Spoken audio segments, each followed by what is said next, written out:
Nightingale bye Christine हना। Chapter 23। सुबह होने से चंद लम्हे पहले विवियान नई खोदी गई मिट्टी के ढेर के पास बैठी थी।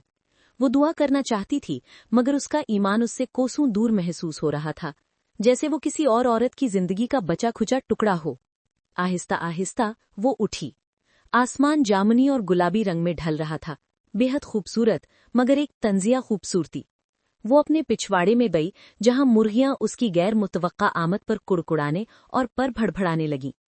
उसने अपने खून आलूद कपड़े उतारे, उन्हें जमीन पर एक ढेर की सूरत में छोड़ दिया और पानी के नलके पर जाकर खुद को धोया। फिर उसने कपड़े की एक नाइट ड्रेस रस्सी से उतारी, पहनी और अंदर चली गई। वो हड्डियों तक थकी हुई थी, रूह तक बोझल, मगर आराम करने का कोई इम्कान नहीं था। उसने तेल का चिराग जलाया और दीवान पर बैठ गई, आंखें बंद की और कोशिश की कि एंटवान को अपने साथ महसूस कर सके। अब वो उससे क्या कहती? मुझे अब सही और गलत का फर्क समझ नहीं आता। मैं सोफी को महफूज रखना चाहती हूँ, उसकी हिफाजत करना चाहती हूँ, मगर हिफाजत का क्या फायदा अगर उसे ऐसे दुनिया में जीना पड़े जहाँ लोग सिर्फ दूसरे खुदा को पूजने की वजह से बगैर निशान छोड़े गायब हो जाएं? अगर मुझे गिरफ्तार कर लिया गया? मेहमान खाने का दरवाजा खुला। उसे बैग के कदमों की चाप सुनाई दी। वो वर्दी में था, शेव किया हुआ, और विवियान जान गई कि वो उसके लौटने का मुंतजिर था, उसकी फिक्र में मुब्तला। तुम वापस आ गई? उसने कहा।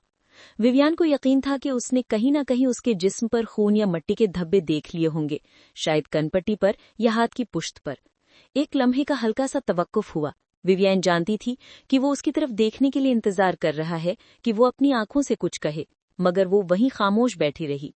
अगर वो मुंह खोलती तो चीखना शुरू कर देती, अगर वो उसकी आंखों में देखती तो रो पड़ती, शायद ये पूछ बैठती कि बच्चों को अंधेरे में बिलावजह गोली क्यों मार दी जाती है। माँ, सोफी ने कहा कमरे में दाखिल होते हुए। जब मैं उठी तो तुम बिस्तर में नहीं थी, उसने कहा। मैं डर गई थी। विवियान ने अपने हाथ गोद में रख लिए। मुझे अफसोस है सोफी। खैर, बेक ने कहा, मुझे जाना है, खुदा हाफिज। दरवाजा बंद होते ही सोफी उसके करीब आ गई। उसकी आंखों में नींद की हल्की सी झलक थी, थकान नुमाया थी।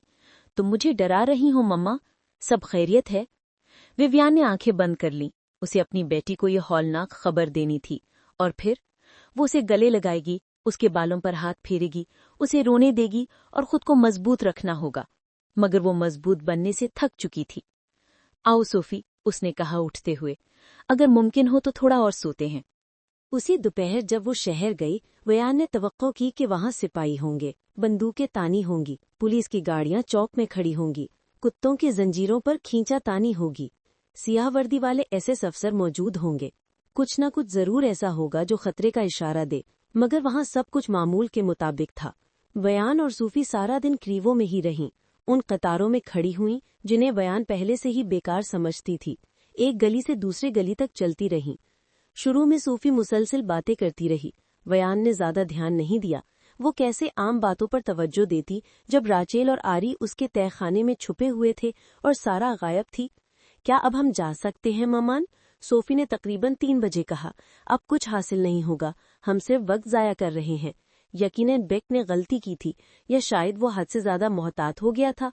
यकीनन वो इस वक्त यहूदियों को गिरफ्तार नहीं करेंगे। सब जानते थे कि खाने के वक्त गिरफ्तारियां नहीं होती। नाजी बहुत वक्त के पाबंद और मुनज़्ज़िम थे, और उन्हें फ्रांसीसी खाने और शराब बहुत पसंद थे। हाँ सोफी, हम घर जा सकते हैं। वो शहर से निकलने लगे। बयान अब भी मोहतात थी, मगर अगर कुछ होता भी। सड़क मामूल से भी ज्यादा सुनसान थी। हवाई अड्डा भी खामोश था। क्या सारा हमारे घर आ सकती है? सोफी ने पूछा जब बयान ने टूटा हुआ गेट धीरे से खोला। सारा? बयान ने नीचे सोफी की तरफ देखा। आप उदास लग रही हैं मम्मा, उसकी बेटी ने कहा। मैं वाकई उदास हूँ, बयान ने आहिस्ता से जवाब दिया। क्या पापा के बारे में सोच रही हैं? बयान ने गहरा सांस लिया और आहिस्ता से छोड़ा। फिर नरमी से कहा, मेरे साथ आओ, और उसे सेब के दरख्त के नीचे एक जगह ले गईं, जहाँ वो दोनों साथ बैठ गईं। आप मुझे डरा रही हैं मम्मा। विवियान जानती थी कि वो पहले ही सब कुछ गलत तरीके से संभाल रही है, मगर वो कुछ समझ नहीं आ रहा था कि इस सूरत हाल को कैसे संभाले। सोफी झूठ के लिए बड़ी हो चुकी थी और सच्चाई के लिए अभी छोटी थी। विवियान उसे नहीं बता सकती थी कि सारा सरहद पार करने की कोशिश में गोली का निशाना बन गई। उसकी बेटी किसी गलत आदमी से कुछ गलत कह सकती थी। मम्मा, वयान ने सोफी के पतली चेहरे को अपने हाथों में थाम लिया। सारा कल रात फौत हो गई, उसने नरमी से कहा। फौत हो गई? वो तो बीमार नहीं थी। वयान ने खुद को मजबूत किया। कभी कभार ऐसा होता है, खुदा किसी को अचानक अपने पास बुला लेता है। वो जन्नत चली गई है, अपनी नानी अम्मा के पास और तुम्हारी नानी के पास। सोफी पीछे हट गई, खड़ी हुई और पीछे को हटने लगी। क्या आप समझती हैं कि मैं बेवकूफ हूं? क्या मतलब? वो यहूदी है। वयान को अपनी बेटी की आंखों में वो कुछ दिखाई दिया जो उसने कभी नहीं चाहा था। इस निगाह में बचपना नहीं था, न मासूमियत, न सादा लोही, न उम्मीद, बस गुस्सा था। एक बेहतर माँ होती तो उस गुस्से को दुख में ढालती और फिर उसे एक मोहब्बत भरी याद में बदल देती। मगर वयान उस लम्हे में अंदर से बिल्कुल खाली थी। उसके पास ऐसे कोई अल्फाज नहीं थे जो झूठ ना हो या बेकार हों। उसने अपने आस्तीन के किनारे से लगी लेस की झालर फाड़कर अलग कर दी। तुम्हें वो सुर्ख ऊन की डोरी दिखाई दे रही है दरख्त की शाख पर हमारे सरों के ऊपर? सोफी ने ऊपर देखा। ऊन का रंग कुछ मांद पड़ चुका था, लेकिन अभी वो भूरे पत्तों, हरे पत्तों और कच्चे सेबों के दरमियान नुमाया थी। उसने सर हिलाया। मैंने वो तुम्हारे पापा की याद में बांधी थी। तुम भी सारा के लिए एक बांधो और हम जब भी बाहर आएंगे तो उसे याद करेंगे। लेकिन पापा तो मरे नहीं, सोफी ने कहा। क्या आप झूठ? नहीं, हम लापता लोगों को भी याद करते हैं, जैसे हम उनको याद करते हैं जो हमें छोड़ चुके हैं, ठीक है? सोफी ने लेस का वो टुकड़ा थाम लिया। थोड़ी लड़खड़ाते हुए उसने धागा उसी शाख पर बांध दिया। वियान चाहती थी कि सोफी पलटकर उसके पास आए, उसे गले लगाए, कोई सहारा मांगे, मगर उसकी बेटी बस वहीं खड़ी रही, लेस के उस टुकड़े को देखती रही। उसकी आंखों में आंसू चमकने लगे। वियान के पास बस यही कहने को रह गया, ये हमेशा ऐसा नहीं रहेगा। मुझे यकीन नहीं आता, सोफी ने कहा। फिर उसने वियान की तरफ देखा। मैं सोने जा रही हूँ। वियान ने बस सर हिला दिया।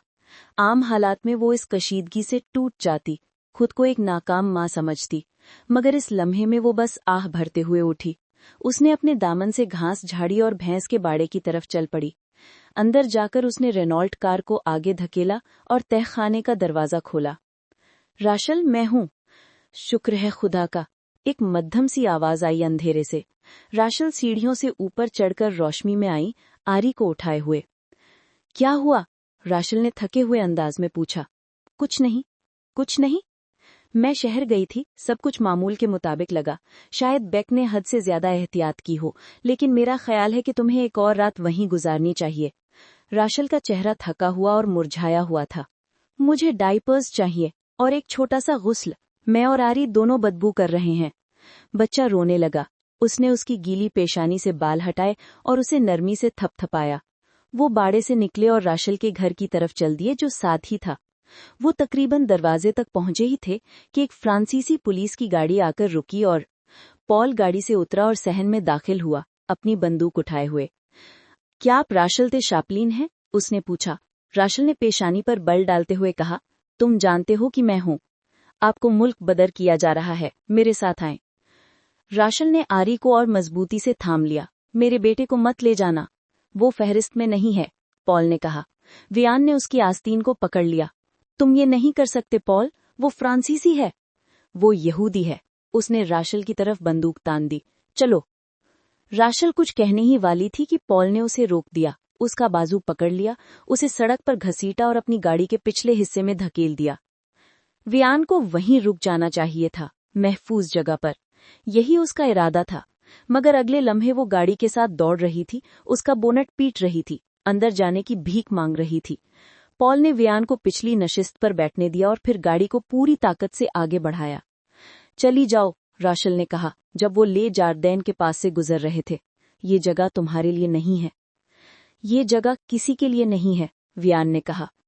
एक हफ्ते पहले तक वियान शायद राशल को अकेले जाने देती, शायद वो मुड़कर चली जाती, अफसोस के साथ और यकीनन एहसासे गलती के साथ, मगर वो ये सोचती कि सोफी की हिफाजत सबसे ज्यादा अहम है। मगर उस रात ने उसे बदल दिया था। वो अब भी खुद को नाजुक और खौफजदा महसूस कर रही थी, शायद पहले से भी ज्यादा, मगर अब वो गुस्से में भी थी। कस्बे में दर्जनों सड़कों पर रुकावटें खड़ी हुई थीं। पुलिस की गाड़ियां हर तरफ मौजूद थीं, जिनसे वो लोग निकल रहे थे जिनके सीनों पर जर्द सितारे थे, और उन्हें रेलवे स्टेशन की तरफ हाँका जा रहा था जहां मालगाड़ियां खड़ी थी। वहां सैकड़ों लोग थे, यकीनन वो आसपास की तमाम बस्तियों से लाए गए थे। पॉल ने गाड़ी पार्क की और दरवाजे खोल दिए। वियान, रेचल और आरी यहूदी औरतों, बच्चों और बूढ़े मर्दों के हुजूम में शामिल होकर प्लेटफॉर्म की तरफ बढ़ने लगे। एक ट्रेन वहां खड़ी थी, गर्म हवा में सियाह धुआं छोड़ती हुई। प्लेटफॉर्म पर 2 जर्मनी सिपाही खड़े थे। उनमें से एक बेक था। उसके हाथ में एक कोड़ा था, एक कोड़ा। लेकिन ये फ्रांसीसी पुलिस थी जो इस तमाम कार्रवाई की निगरानी कर रही थी। वो ही लोगों को कतार में धकेल रही थी और जबरन मालगाड़ियों में चढ़ा रही थी, मर्दों को एक गाड़ी में और औरतों और बच्चों को दूसरे में। आगे एक औरत जिसकी गोद में बच्चा था भागने की कोशिश करती है। एक जानदार्म ने उसे पीठ पर गोली मार दी। वो जमीन पर गिर पड़ी, मर्द। बच्चा लुढ़क कर उस पुलिस वाले के बूटों के पास जा गिरा जिसकी बंदूक से धुआं निकल रहा था। राशल रुकी, वियान की तरफ मुड़ी। मेरा बेटा ले लो, उसने सरगोशी की। हुजूम उन्हें धकेल रहा था। ले लो उसे, बचा लो उसे, राशल ने इल्तिजा की। वियान ने लम्हे भर के लिए भी हिचकिचाहट नहीं की। अब वो जान चुकी थी कि कोई भी गैर जानिबदार नहीं रह सकता, अब नहीं। और जितना खौफ उसे सोफी की जिंदगी को खतरे में डालने का था, उससे कहीं ज्यादा वो अब इस बात से डर रही थी कि उसकी बेटी ऐसी दुनिया में बड़ी हो जहां अच्छे लोग जुल्म के खिलाफ कुछ न करें, जहां एक अच्छी औरत किसी जरूरतमंद दोस्त से मुंह मोड़ ले। उसने बच्चे को बाजुओं में ले लिया। तुम, एक जानदार ने राशल के कंधे पर बंदूक के बट से ऐसी जोर की चोट मारी कि वो लड़खड़ा गई। चलो आगे। रेचल ने वियान की तरफ देखा और उनकी दोस्ती की सारी कायनात उस नजर में झलकने लगी। वो राज जो उन्होंने बांटे थे, वो वादे जो निभाए थे, वो ख्वाब जो वो अपने बच्चों के लिए देखती थीं, जो उन्हें बहनों की तरह जोड़ते थे। यहाँ से चली जाओ, रेचल ने भारी आवाज में कहा। जाओ। वियान पीछे हट गई। पता भी न चला और वो मुड़कर प्लेटफॉर्म और सिपाहियों और कुत्तों से और औरतों की चीखों और बच्चों की रोने की आवाजों से दूर खुद को हजूम में धकेलती हुई भागने लगी। वो रुकी नहीं जब तक प्लेटफॉर्म के आखिर तक न पहुंची। वहां पहुंचकर आरी को सीने से लगाए वो मुड़ी। रेचल स्याह गहरे मालगाड़ी के दरवाजे पर खड़ी थी। उसके चेहरे और हाथ अब भी अपनी बेटी के खून से लथपथ थे। उसने हजूम में वियान को देखा और अपना खून आलूद हाथ हवा में बुलंद किया, और फिर वो नजरों से ओझल हो गई जब दूसरी औरतें उसके साथ गाड़ी में धकेली गईं। गाड़ी का दरवाजा जोर से बंद हुआ। वियान टैवन पर गिर गई। आरी जोर जोर से रो रहा था। उसका डायपर भीगा हुआ था और उससे पेशाब की बू आ रही थी। उसे उठना चाहिए था, बच्चे की देखभाल करनी चाहिए थी, कुछ तो करना चाहिए था, मगर वो हिल भी न सकी। उसे ऐसा लगा जैसे गम के बोझ ने उसे जमीन से बांध दिया हो, जैसे वो सांस भी न ले सकती हो। सोफी कमरे में आई। तुम्हारे पास आरी क्यों है? उसने धीमी डरी हुई आवाज में कहा। मैडम डी शैम्पलिन कहाँ है? वो चली गई, वियान ने कहा। उसमें झूठ घड़ने की हिम्मत नहीं थी, और अब झूठ का फायदा ही क्या था? अब कोई रास्ता नहीं बचा था कि वो अपनी बेटी को उन सब जुल्मों से बचा सके जो उनके इर्द गिर्द हो रहे थे। कोई रास्ता नहीं। सोफी अब सब कुछ जानेगी, खौफ, नुकसान और शायद नफरत तक। रेचल रोमानिया में पैदा हुई थी। यही और यहूदी होना उसका जुर्म था। विशी हुकूमत को परवाह नहीं कि वो 25 साल से फ्रांस में रह रही है, एक फ्रांसीसी से शादी की है और उसका शोहर फ्रांस के लिए जंग में लड़ा था, इसलिए उसे जलावतन कर दिया गया। वो उसे कहाँ ले जाएंगे? मुझे नहीं मालूम। क्या वो जंग के बाद वापस आएगी? हाँ, नहीं, मुझे उम्मीद है। एक अच्छी माँ क्या जवाब देती? मुझे उम्मीद है। और आरी? सोफी ने पूछा। वो हमारे साथ रहेगा। उसका नाम फहरिस्त में नहीं था। शायद हमारी हुकूमत को लगता है कि बच्चे खुद ही अपनी परवरिश कर सकते हैं। ममा, मगर हम क्या करें? हम क्या करें मुझे कुछ मालूम नहीं। उसने आह भरी। फिलहाल तुम बच्चे का ख्याल रखो, बच्चे को संभालो। मैं पड़ोस जाकर इसका पालना और कपड़े ले आती हूँ। व्यान दरवाजे तक पहुंचने ही वाली थी जब सोफी ने कहा, कप्तान बेक का? व्यान ठिठक गई। उसे याद आया कि उसने बेक को प्लेटफॉर्म पर कोढ़े के साथ देखा था, वही कोढ़ा जिसे वो औरतों और बच्चों को मवेशी गाड़ी में हाँकने के लिए चला रहा था। हाँ, उसने कहा, क्या कप्तान बेक का? व्यान ने अपने खून आलूद कपड़े धोए और पिछले सहन में सुखाने के लिए लटका दिए। कोशिश की कि जब वो झागदार पानी घास पर फेंके तो उसके सुर्खीमय होने पर ध्यान न दे। उसने सोफी और आरी के लिए रात का खाना बनाया। क्या बनाया उसे याद नहीं था, और उन्हें सुला दिया। मगर जब घर में खामोशी छा गई और अंधेरा गहरा हो गया तो वो अपने जज्बात को दबा न सकी।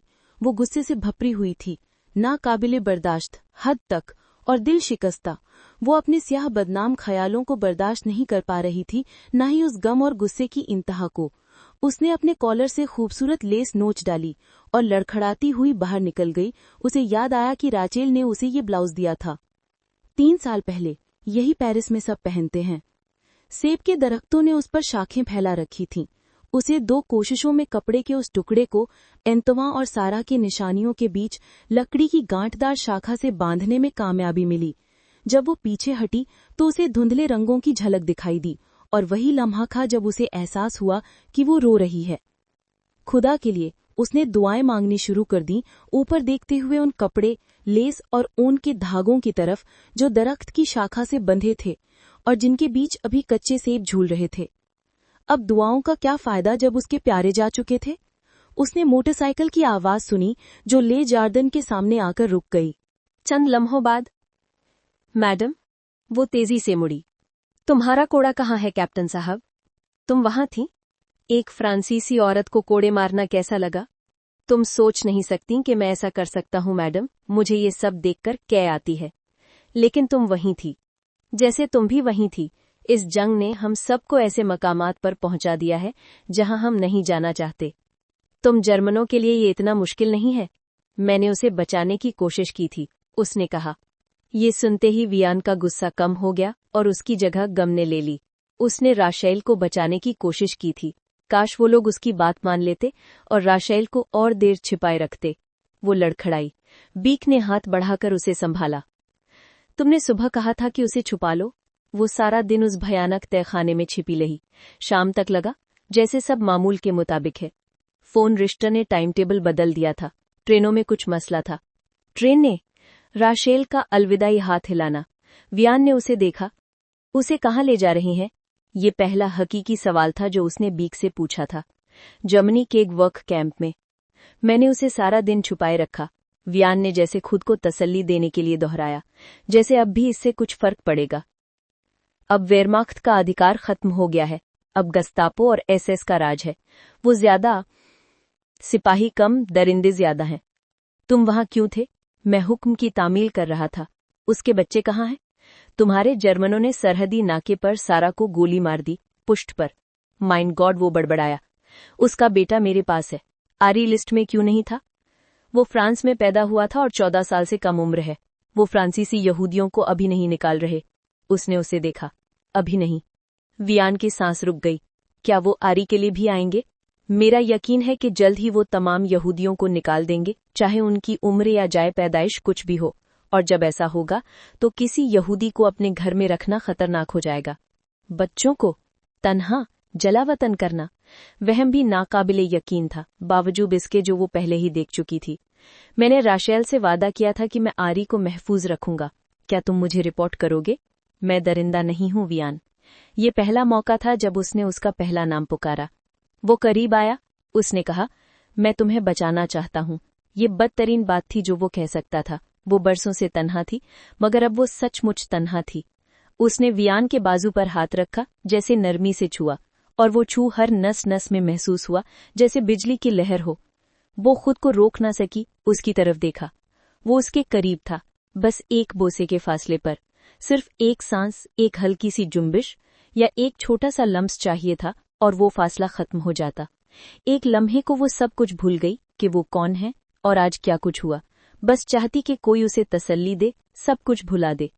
वो जरा सा आगे झुकी, इतना कि उसकी सांस की महक महसूस हो सके उसके होठों पर। फिर एक झटके में सब याद आ गया, गुस्से के एक तूफान के साथ, और उसने बीक को धक्का दे दिया कि वो लड़खड़ा गया। उसने अपने होठ झाड़े, जैसे वो उसके छूने से आलूदा हो गए हों। उसने कहा, हम ये नहीं कर सकते। यकीनन नहीं।